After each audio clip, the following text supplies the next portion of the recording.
हर महीने हस्तरेखाएं चेंज होती हैं। हमारे शास्त्र में एक उल्लेख आता है संध्या काल में हस्तरेखा नहीं देखी जाए। क्यों नहीं देखी जाती? इसीलिए कि सुबह से लेकर शाम तक आदमी कार्य करता है। फिर दूसरा यहाँ पर जैसे डमरू आकार का बनता है, ये जातक को करोड़पति भी बना सकता है। नमस्कार दोस्तों, मिस्टिक इनसाइट्स क्लिप्स देखते रहिए to make yourself strong spiritually, physically, mentally and socially, and to get more updates subscribe the channel.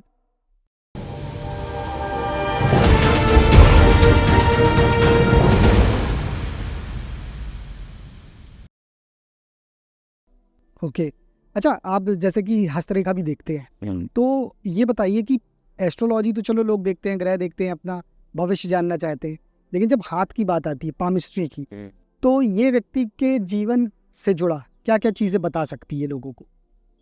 देखिए, हस्तरेखा विशेष अच्छी चीज़ है और पहले समय में हमको ये सब चीज़ें प्रैक्टिकली थी। अच्छा, हम बच्चों को सिखाते थे, चतुर्थ स्थान मातृ देली माता के चरण स्पर्श करेंगे तो सुख मिलेगा, बोलते थे। दसम स्थान पिता का कारक तत्व, पिता कर्म सिखाता है, पिता प्रेम नहीं कर सकता, कर्म देता है। तो पिता का कर्तव्य कर्म देना, बच्चों को कार्य के प्रति रुझाव या उसको उस प्रकार से पूरा कर्म देना, ये नॉर्मल से। इसी प्रकार हस्तरेखा विशेष अगर देखी जाए तो अपने अपने जीवन में बड़ा लाभ देती है। अपन उस चीज को मानते भी, इसीलिए बच्चों को पहले सिखाया जाता, कराग्रे वस्ते लक्ष्मी क्यों सिखाया जाता था। ठीक है, 3 चीजें तो हर व्यक्ति लेकर आता है। क्या चीज?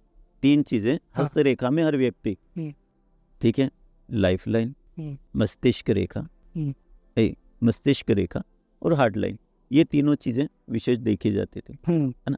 फिर इसके बाद पर्वत, ये पर्वत बुद्ध पर्वत माना जाता है, ठीक है, ये विशेष सूर्य पर्वत माना जाता है। ये विशेष यहाँ पर देखा गया है कि शनि पर्वत माना गया है, ये गुरु पर्वत माना गया है, ये मंगल है, ये शुक्र है, ये चंद्र है, ये राहु है।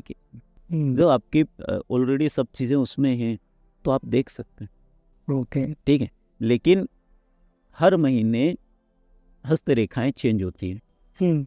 ये कर्म अनुसार अगर आप कार्य करते हैं, हमारे शास्त्र में एक उल्लेख आता है संध्या काल में हस्तरेखा नहीं देखी जाए। क्यों नहीं देखी जाती? रीजन किसी को नहीं मालूम, खाली उसका प्रैक्टिकली चीजें अगर देखो कि सब अंधेरा था, ये नहीं भैया।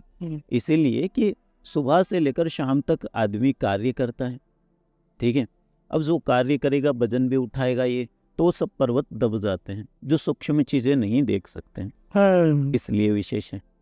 वैसे हस्तरेखा अच्छा है देखना, और प्रैक्टिकली चीजें अगर अपन सीखेंगे तो ज्यादा अच्छा। आज मैं चाहता हूँ हर व्यक्ति को ज्योतिष का थोड़ा ज्ञान होना चाहिए, और वो भी साइंटिफिक रीजन के साथ में सिखाएंगे, ज्यादा अच्छा है, ठीक है। जैसे मैंने छोटा सा नॉर्मल सा चंद्रमा के बारे में कहना चाहूंगा, ठीक है।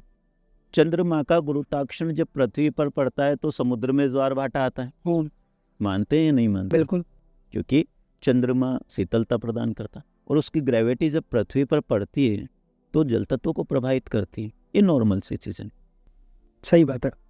तो वही पूरे मनुष्य के जीवन पे इतना ही प्रभावित करती है। पर रीजन क्यों, कारण क्या है?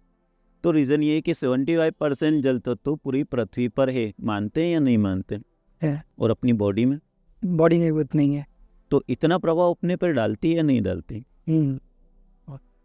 इसलिए सबसे ज्यादा रहता है, और कहना चाहिए पूर्णिमा और अमावस्या का इसीलिए महत्व बताया गया है ना। उसमें भी अपना एक महत्व है। चंद्रमा पूर्ण कला पे होगा तो वो उसी प्रकार से ज्वार भाटा लाएगा, तो वो भी एनर्जी। पर बच्चों को ये सिखाना पड़ेगा कि वह चंद्रमा का तो अपने शरीर पे भी इतना ही इफेक्ट डालता है, और उसको आप पर डे देख सकते हैं। हमारे दादाजी या पिताजी पहले समय में अपन को बोलते थे डेली अपनी डायरी लिखने की आदत डालो। क्यों?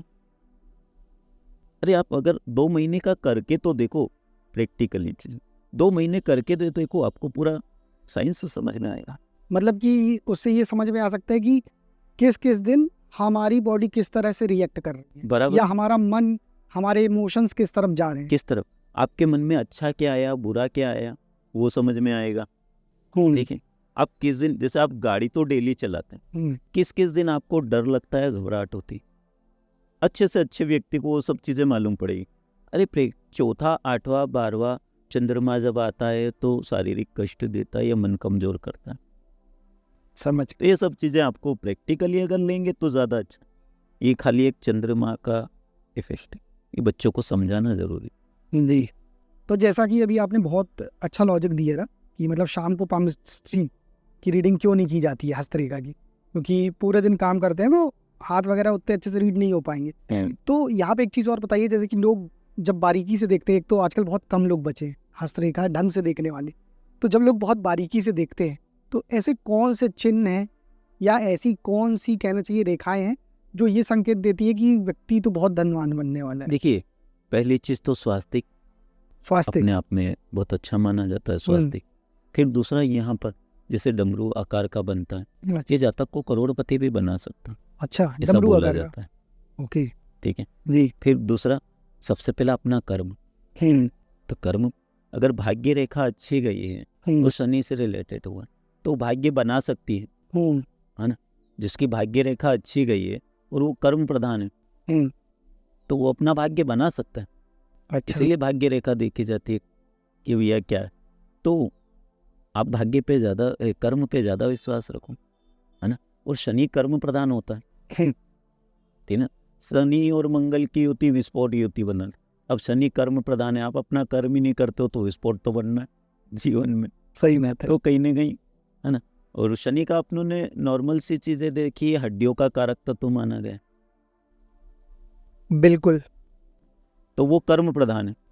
इससे जातक को कर्म प्रधान, जब शनि कर्म प्रधान, अपना कर्म अच्छा करो, जितना अच्छा हो सके अपन उतना अच्छा तो कर सकते हैं। द्वेष वाली चीज तो द्वेष वाला कहीं ना कहीं नुकसान भी पहुंचाएगी। अच्छा, इसीलिए कहा जाता है कि कर्म मतलब हार्ड वर्क करो तो शनि अच्छे होते हैं। मेहनत आप कर्म करो, स्वाभाविक है, अपन हड्डियां मजबूत करनी है, ठीक है, तो उसके लिए संघर्ष तो करना पड़ेगा।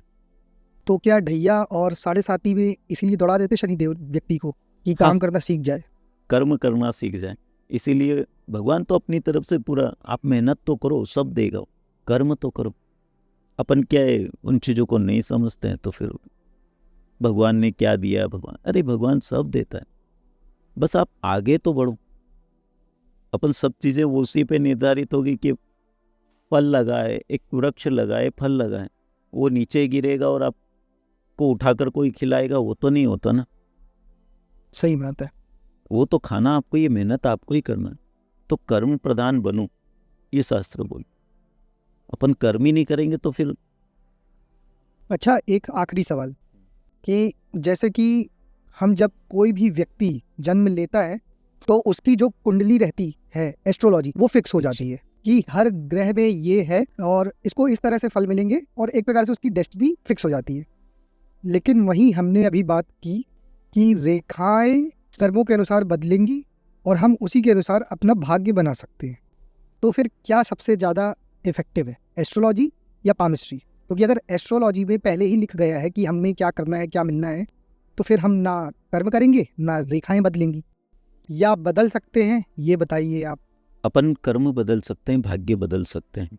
ये में मेहनत करने से तो भाग्य बदल सकता है, ठीक है।